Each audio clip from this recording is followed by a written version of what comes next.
A paz do Senhor, meus amados, sejam bem-vindos para estudarmos a Palavra de Deus, dar sequência ao estudo da Palavra de Deus. Palavra essa viva, eficaz, de grande poder em seus feitos. E que, através da sua palavra, que toda honra e toda glória seja concedida àquele que é digno, o Senhor, Deus Criador de todas as coisas, na pessoa do seu Filho amado Jesus. Chegamos à lição de número 9. Cuja temática é o primeiro projeto de globalismo. Aí isso surge um seguinte questionamento. Globalismo. Qual a diferença do globalismo para a globalização? Qual a diferença disso?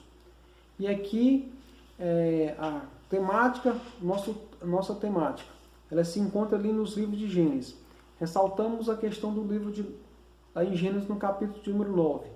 Que quando Deus estabelece, faz uma aliança, estamos tratando aqui da segunda civilização. Deus ele faz aliança com Noé e seus filhos, e os abençoa, e diz que seja férteis, multiplique-se e enche toda a terra.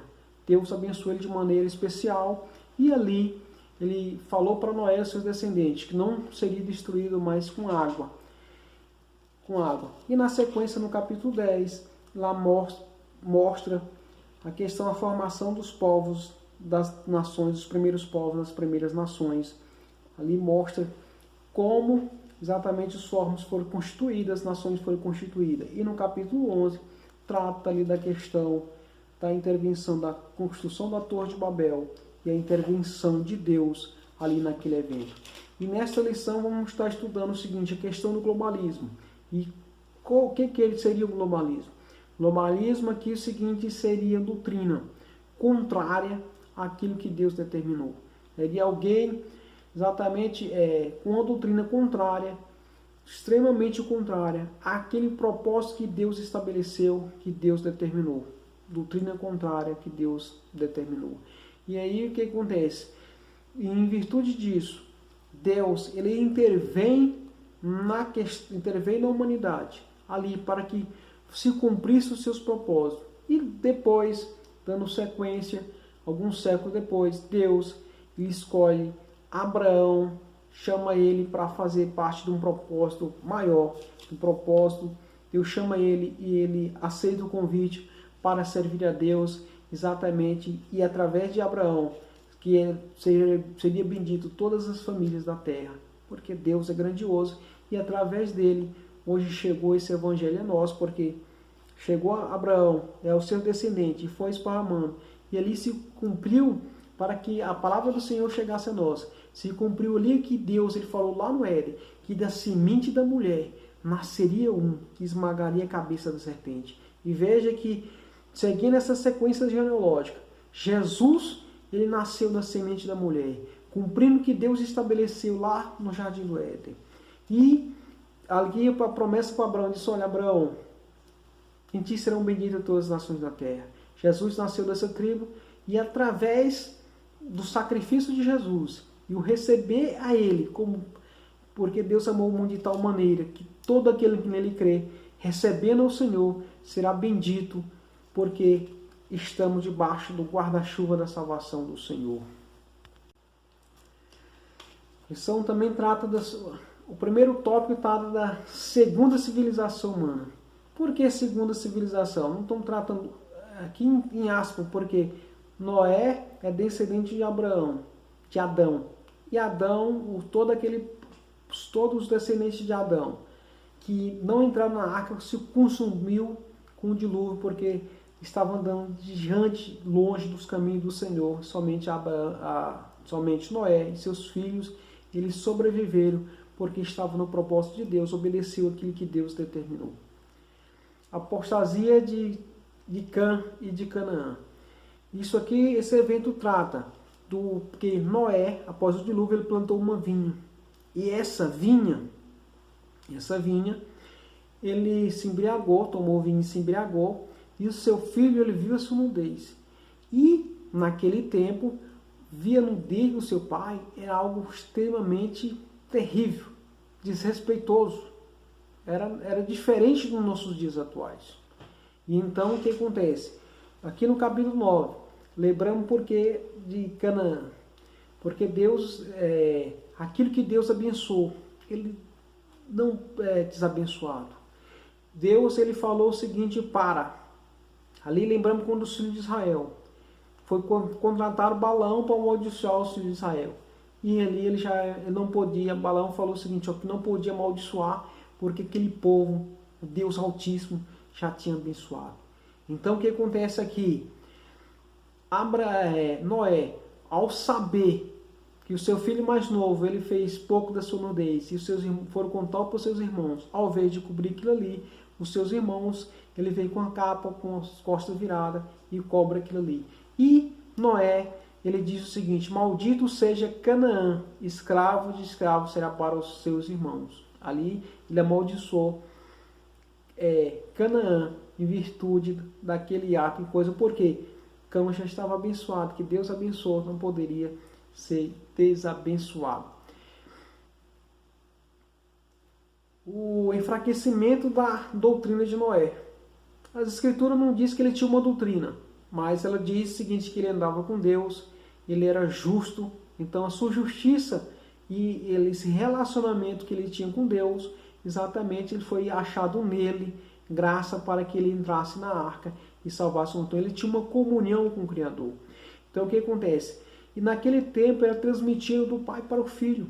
Mas os descendentes de Noé, ele foi se multiplicando, crescendo, as suas famílias foram aumentando, os seus descendentes foram aumentando. E então o que acontece? Ali se tornaria, por exemplo, no capítulo 10, que trata das nações, você vai ver que ali surgiu 70 nações, 70 línguas diferentes, 70 nações, 126, Jafé 14 e Cã 30, ou seja, um quantitativo de pessoas muito grande. E aí ficou praticamente inviável essa influência de transmitir isso. E além do mais, outra coisa, que embora você transmita a verdade, transmita os conselhos do Senhor, a pessoa ele tem que receber de bom grado, desejar cumprir, ele tem que ter o livre-arbítrio de escolher servir o Senhor, que se assim não fizer, ele não cai.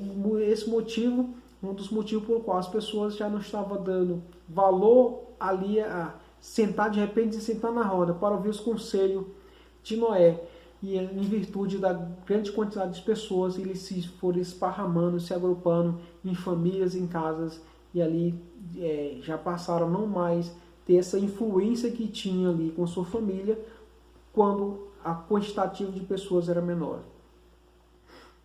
E também o lapso que Noé também morreu. O descaso para com o mandamento divino. Que descaso é isso? O descaso que Deus mandou lá em Gênesis, no capítulo número 9, verso 7, ele diz o seguinte: mas vocês sejam férteis e multipliquem-se, espalhem-se pela terra e proliferem-se nela. Ou seja, o mandamento de Deus era esse. Então, ao contrário de fazer isso, as pessoas eles pegaram e se agruparam. Ao invés de se espalhar, eles se fixaram lá na planície de Sinear e ali contrariaram o que Deus determinou que o fizesse. O globalismo de Babel. Aqui já falamos que o globalismo é esse propósito de contrariar aquilo que Deus determinou, e vamos falar da questão da globalização. O que é globalização? Globalização nos nossos dias é as relações que tem uma nação com outra nação, principalmente na questão de prestação de serviço, na prestação tecnológica, na prestação do comércio em si. Então esse relacionamento que as nações têm, ela é sadia, mas ela também causa interferência. Os mercados comuns, tipo o mercado comum europeu, onde você tem uma construção global, ali você não dita as leis que você deve aprovar no seu parlamento, ele tem que estar de acordo com o parlamento comum, com o parlamento europeu, ou seja, diminui a soberania do seu próprio país. E isso também os tratados e acordos internacionais que o nosso país é signatário, ele fica sujeito a cumprir aquilo ali e a elaborar leis em conformidade com esses tratados internacionais. Isso aí, de forma simples, é a questão da globalização. E outra coisa que é ruim da globalização, que as pessoas, ele globaliza diversas coisas, tantas coisas boas como coisas ruins, coisas que não prestam, coisas nocivas, também é globalizado com a questão do advento da globalização. Lá em Babel, havia só uma língua, um só povo, ou seja, tinha a mesma língua, não tinha sotaque, então as pessoas falavam a mesma língua. Ele tinha o mesmo propósito. As escrituras, ele nos diz que ele tinha apenas o mesmo povo, o mesmo propósito. O que nos diz? No mundo todo havia uma língua, um só modelo de falar. Aí diz mais aqui o seguinte: saindo os homens do Oriente, encontrados numa planície em Sinear, e ali fixaram, e disseram uns aos outros: vamos fazer tijolos e queimá-lo, usando tijolos em lugar de pedra e piche, em vez de argamassa. Depois disseram: vamos construir uma cidade com uma torre que alcance os céus. Assim como o nome será famoso, e não seremos espalhados pela face da terra. Ou seja, você imagina esse propósito. O povo, ele estava com esse propósito no meu coração, falava a mesma língua, era só um povo, estava unido nesse propósito. E disse: olha, nós não vamos ser esparramados, isso é uma coisa maligna, Deus mandou que se espalhasse. Nós não vamos ser espalhados, não. Esse era o propósito das pessoas. E ali, exatamente, ou seja, contrariando aquilo que Deus estabeleceu. Aqui não mostra que tinha um líder especificamente, mas o povo estava unido nesse propósito de construir a torre e construir uma cidade, e que não fosse esparramado sobre o face da terra. E aí, uma coisa interessante, que os propósitos de Deus, eles se cumprem. Que queiramos ou não, Deus cumpre com seus propósitos, com a sua palavra, porque a sua palavra é fiel, verdadeira, e o Senhor vela com ela para que seja cumprida. A construção de Babel. E nesse propósito se construiu a torre, foi levantando, construiu, e Deus, o Senhor de todas as coisas, que vê todas as coisas, o Senhor diz o seguinte: desceu para ver a cidade. Aqui o seguinte, o Senhor desceu para ver, não é porque o Senhor não estava vendo, o Senhor estava vendo. E quando fala que desceu para ver, ele está reforçando com grande ênfase que o Senhor não vou ver esse negócio de perto. É como ele chamasse a atenção nossa e disse: olha, tu está fazendo isso, mas eu vim aqui para ver que bagaceira é essa que você está fazendo, desobedecendo a minha palavra, descumprindo aquilo que eu estou mandando. É a atenção que Deus chamou. E Deus não se agradou disso, não. Olha, Deus cumpriu. E aí Deus, o que acontece? Deus vem para intervir, até aqui no tópico 3, a intervenção, a confusão da língua. Como é que Deus intervém nisso? Deus, ele não mandou fogo do céu, não mandou terremoto, não mandou nada. Ele simplesmente confundiu as línguas. Ou seja, de sorte que a língua desse aqui era diferente desse. Esse não conseguia entender aquilo que o outro falava. E esse não conseguia entender, esse não conseguia entender. E eles foram aglomerando em conformidade com aquela língua que cada um falava. E em virtude disso eles foram se esparramando. Eles foram povoando a terra. E com essa confusão de língua, cumpriu o desígnio do Senhor. De forma tal que todos os povos continentes foram povoados, o povo foi esparramado. Se olharmos aqui, quando os portugueses chegaram aqui no Brasil, ou chegaram com os espanhóis aqui na América Central, já tinha gente morando, já tinha pessoas. Como ela chegou aqui? Não sei, mas tenho certeza, mas sei que eles vieram aqui por causa da intervenção do Senhor, que é poderoso, grandioso, forte, vivo e eficaz, e cujos desígnios jamais ele deixa de cumprir. A sua palavra é fiel, verdadeira. Que queira o homem, que queira ou não, o Senhor cumpre de maneira efetiva a sua palavra.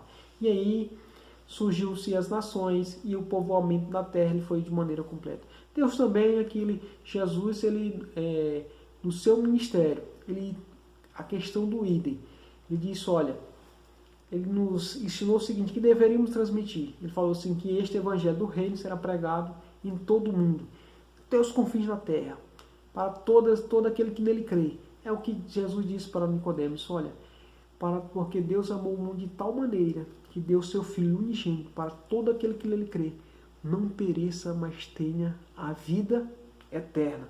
E esse evangelho é o evangelho que transforma, que muda o itinerário do ser humano, que traz ele para a comunhão, mostra, para refletir a comunhão de Deus.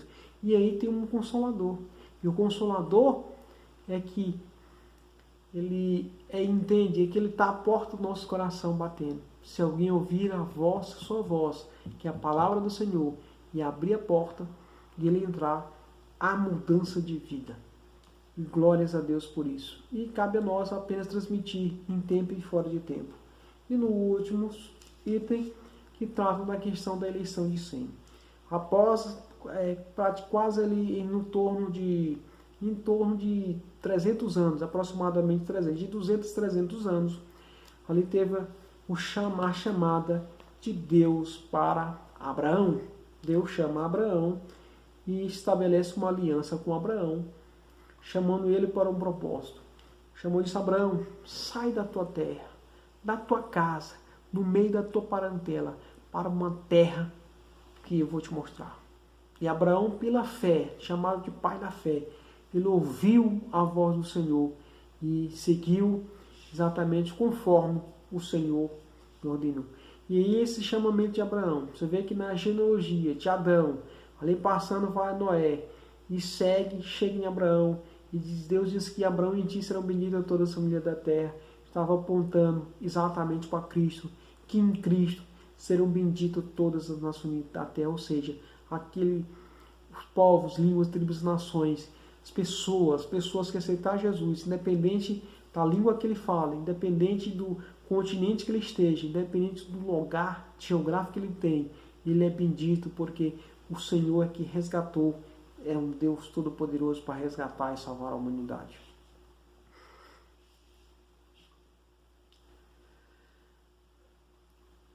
E, diante disso, qual seria essa descendência em Abraão seria bendito? A genealogia ali, Deus foi abençoando, foi saindo, e Jesus nasceu exatamente da descendência de Abraão, cumprindo o desígnio que a gente falou, que foi lá no Éden. Deus falou: da semente da mulher nascerá um que sai pisar a cabeça da serpente.